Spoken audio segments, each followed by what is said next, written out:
C'était une matinée ensoleillée et dorée à l'aéroport privé de San Diego. Le soleil dansait sur les surfaces polies des avions, et tout fonctionnait comme sur des roulettes. Le personnel s'activait avec une efficacité éprouvée, rangeant les valises, mettant à jour les listes de vol, accueillant les passagers avec des sourires professionnels. Tout semblait indiquer une journée typique jusqu'à son apparition. Il ne portait pas de valise, seulement un petit sac en bandoulière.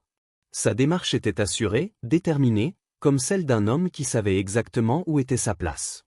Mais dès qu'il franchit les portes du hangar, l'atmosphère changea. Le regard du superviseur se posa sur lui avec suspicion. « Excusez-moi » cria-t-elle sèchement, sa voix tranchant net le bourdonnement des moteurs et des conversations. « Où pensez-vous aller » L'homme se tourna calmement vers elle, sa voix posée, courtoise mais ferme. « J'ai un vol ce matin. Le jet numéro 7. » Elle fronça les sourcils, croisa les bras sur sa poitrine. Ses cheveux blonds étaient impeccablement coiffés, son uniforme impeccable et son attitude impitoyable. Le claquement rythmique de ses talons résonnait de façon inquiétante sur le sol en béton tandis qu'elle s'approchait. « J'en doute fort » rétorqua-t-elle en s'arrêtant à quelques centimètres de lui. « Ce jet est réservé à un client très important, et croyez-moi, vous n'avez pas l'air d'en être un. » Il haussa un sourcil, impassible, sans répondre immédiatement. Son expression était posée, presque résignée, celle de quelqu'un qui avait déjà trop souvent entendu ce genre de remarques. « Vous avez déjà vérifié mon nom » dit-il doucement. « Je n'en ai pas besoin » l'interrompit-elle en claquant la langue. « J'ai juste besoin de te regarder. Ne me fais pas perdre mon temps. Pas de badaud ici. » Quelques employés restèrent figés, échangeant des regards gênés. Un jeune mécanicien fit mine d'intervenir, mais le regard du superviseur le cloua sur place. « Je peux me tromper » répondit l'homme, toujours calme. « Je veux juste embarquer dans le jet que j'ai réservé. Pourriez-vous vérifier la liste des passagers ?» Elle laissa échapper un rire amer. « S'il vous plaît ? Vous croyez vraiment que je vais croire ça ? Quoi que vous essayiez de faire ici, vous devez partir avant que j'appelle la sécurité. Je vous le dis, j'ai un vol prévu. Je vous demande simplement de vérifier. » « Tu sais quoi ? Je n'ai pas à supporter ça, dit-elle en haussant la voix et en faisant signe à un garde. « Sécurité. Cet homme sème le trouble. » Un garde aux larges épaules s'approcha, scrutant la scène avec confusion. « Que se passe-t-il, madame ? » Ce type essaie de monter à bord d'un jet privé. Il n'a pas d'autorisation. « Ce n'est pas vrai, intervint l'homme sans élever la voix. J'ai une réservation. J'ai numéro 7. Le garde hésita. Quelque chose dans la posture calme de l'homme ne collait pas avec le profil d'un intrus. Mais la superviseure restait implacable. « Qu'est-ce que tu ne comprends pas » lança-t-elle au garde. « Tu vas faire ton travail, oui ou non ?»« Monsieur, dit prudemment le garde, pourriez-vous me montrer une pièce d'identité ?» L'homme le regarda dans les yeux. « Pourquoi ne demandez-vous pas ça à tous les passagers ? Ou est-ce que vous ne le faites qu'avec ceux qui me ressemblent ?» Un silence pesant s'installa. Le garde s'agita, mal à l'aise, et s'éclaircit la gorge. La superviseure se moqua. « Ne me fais pas le coup de la victime. Ça n'a rien à voir avec ta couleur de peau. C'est une question de protocole. »« Protocole » répéta-t-il, une pointe d'ironie dans la voix. « Depuis quand les préjugés font-ils partie du protocole ?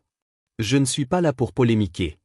Mais je vous demande une dernière fois, êtes-vous absolument sûr de ce que vous faites ? » « J'en ai assez » aboya-t-elle. « Sors !» La tension montait, pareille à une tempête sur le point d'éclater. Les passagers alentour commençaient à sortir leur téléphone, filmant en silence ce qui devenait un véritable spectacle. Le moment semblait surréaliste. « J'attends juste que tu réalises ton erreur » dit doucement l'homme en reculant, sans résister, sans envenimer la situation. « Mais il est clair que tu n'écouteras pas. Tu n'as aucune idée de qui tu as affaire, ricana-t-elle. Sa voix était pleine de dédain. Et croyez-moi, vous n'aimerez pas ce qui va suivre. J'espère bien, murmura-t-il en sortant son téléphone, sa voix basse et ferme. Parce qu'il est temps que quelqu'un vienne mettre un peu d'ordre ici. Le superviseur éclata de rire, une leçon aiguë d'incrédulité. Oh, s'il vous plaît. Il va appeler son cousin ? Son avocat TikTok ? Il ignora la remarque, composa un numéro et parla brièvement, à voix basse. Personne ne put comprendre ce qu'il disait, mais son expression resta inchangée, calme, inébranlable, ancrée. Et maintenant, se moqua-t-elle en croisant les bras. Il va appeler la presse pour pleurer sur les réseaux sociaux ? Je n'ai pas besoin de ça. Répondit-il. J'avais juste besoin que tu montres qui tu es vraiment. Le garde fit un pas hésitant en avant. Madame Martinez, peut-être devrions-nous? Tais-toi, le coupa-t-elle sèchement. Vous êtes ici aussi pour obéir aux ordres, n'est-ce pas? Cela devient incontrôlable, murmura une hôtesse de l'air, son inquiétude à peine masquée. On ne peut pas parler aux passagers ou au personnel comme ça, déclara quelqu'un. Ce n'est pas un passager, s'exclama la superviseure. C'est un imposteur, ou peut-être, pensa-t-elle, même si elle ne l'aurait jamais admis. Peut-être que tout le monde ici était devenu faux. Tu sais ce qui est triste, dit l'homme en se tournant vers elle, sa voix basse mais ferme. Qu'il n'a même pas besoin de connaître mon nom pour me traiter avec respect. Elle râla et lui fit signe de partir d'un geste dédaigneux de la main. S'il vous plaît, assez de ce drame. Ce n'est pas ta place. Cela ne le sera jamais. Nous avons tous notre place, madame, répondit-il. Parfois, il suffit d'être patient pour qu'elle se révèle.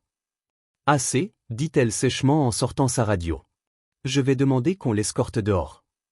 Et si tu étais la seule à ne pas être à ta place ici, demanda-t-il doucement. Qu'est-ce que vous avez dit? Il la regarda dans les yeux, calme comme toujours, et répéta, et si c'est toi qui n'es pas à ta place ici?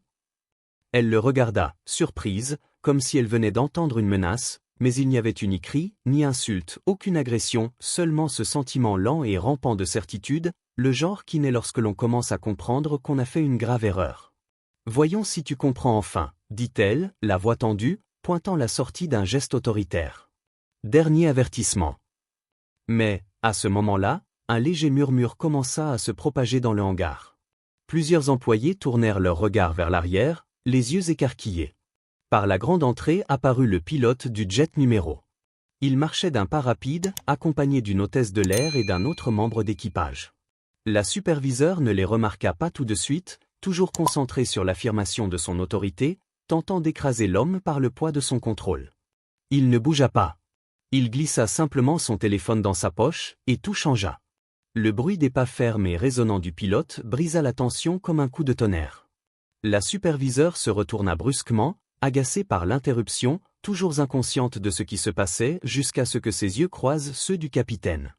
Ses paupières s'ouvrirent d'un coup, agrandies par l'incrédulité. Le pilote marchait droit vers l'homme qu'elle avait tenté d'éjecter. « Monsieur, je suis vraiment désolé pour le retard », déclara le pilote, sa voix respectueuse, sa posture formelle. « Votre jet est prêt. L'équipement est déjà à bord. Tout a été préparé selon vos spécifications exactes. » La superviseure resta figée. Elle cligna des yeux à plusieurs reprises, comme si elle essayait de donner un sens à ce qu'elle voyait. Sa voix se réduisit à un murmure. « Monsieur ?»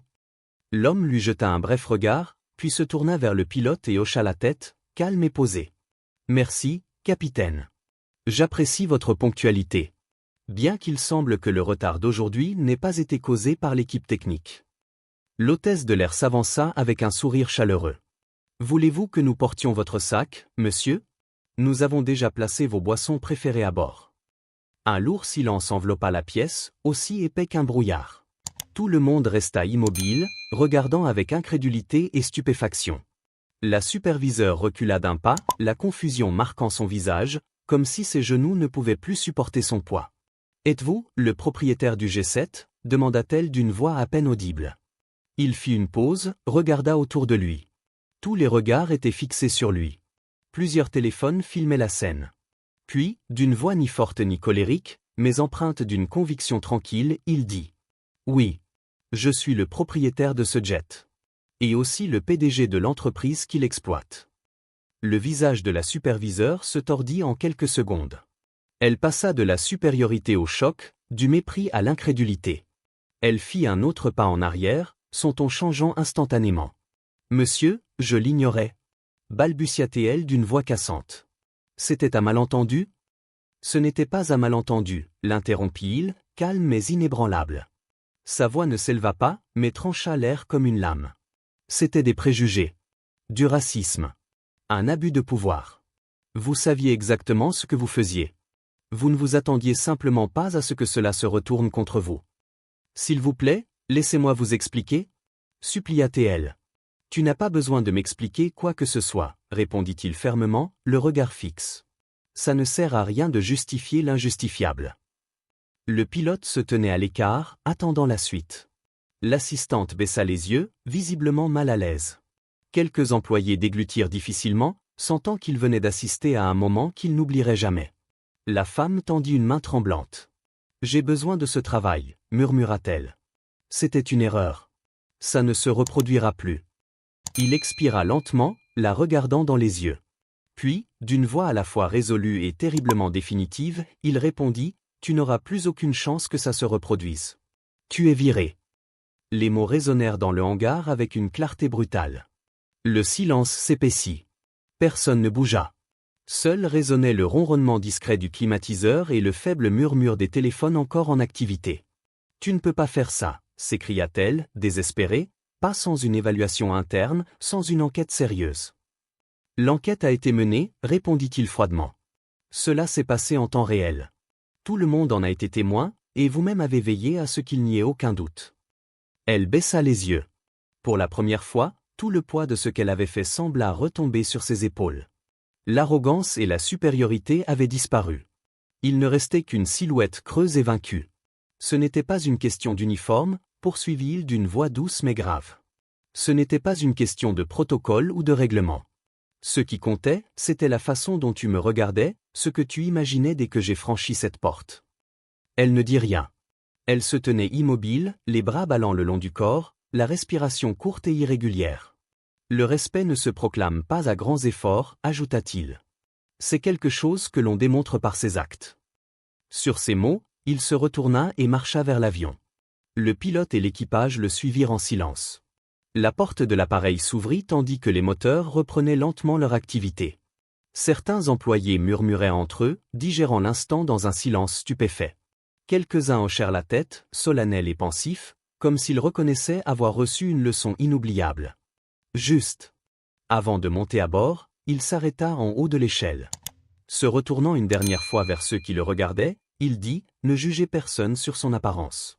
Vous n'avez aucune idée de qui ils sont, ni du chemin qu'ils ont parcouru pour en arriver là. » Le message frappa comme un éclair, indéniable, inoubliable.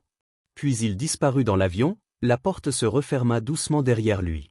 Elle resta debout au milieu du hangar, plongée dans un silence plus étouffant que n'importe quel bruit. Elle n'avait plus aucun endroit où se cacher. Son uniforme ne la protégeait plus. Son titre n'avait plus aucun pouvoir. Seule la vérité restait et l'erreur irréversible qu'elle avait commise. L'un des mécaniciens, qui avait tout observé depuis le début, s'approcha lentement. Il la regarda, non pas avec haine, mais avec un mélange de pitié et d'honnêteté sans faille. « Il venait toujours habillé comme ça », dit doucement le mécanicien. Il n'aimait pas le spectacle, mais on savait tous qui il était. Tu étais la seule à refuser de le voir. Elle ne répondit pas. Ses yeux brillaient. Elle pinça les lèvres et s'éloigna, tête baissée, sans croiser le regard de personne. Chaque pas résonnait du poids de sa propre perte. Quelques minutes plus tard, l'avion s'élevait dans le ciel, en douceur et sans être dérangé. Depuis le cockpit, le pilote fit une annonce respectueuse. À l'intérieur, l'homme s'assit, ferma les yeux et s'autorisa un sourire calme et paisible. Ce n'était pas une vengeance. C'était de la justice. Car dans un monde où l'apparence décide trop souvent de votre valeur, il y a des moments qui deviennent des leçons immortelles, non seulement pour ceux qui font preuve de discrimination, mais pour chaque témoin silencieux. Et c'est là, véritablement, le cœur de cette histoire. Ne jugez pas sans savoir. Ne présumez pas sans écouter. Ne condamnez pas sans réfléchir.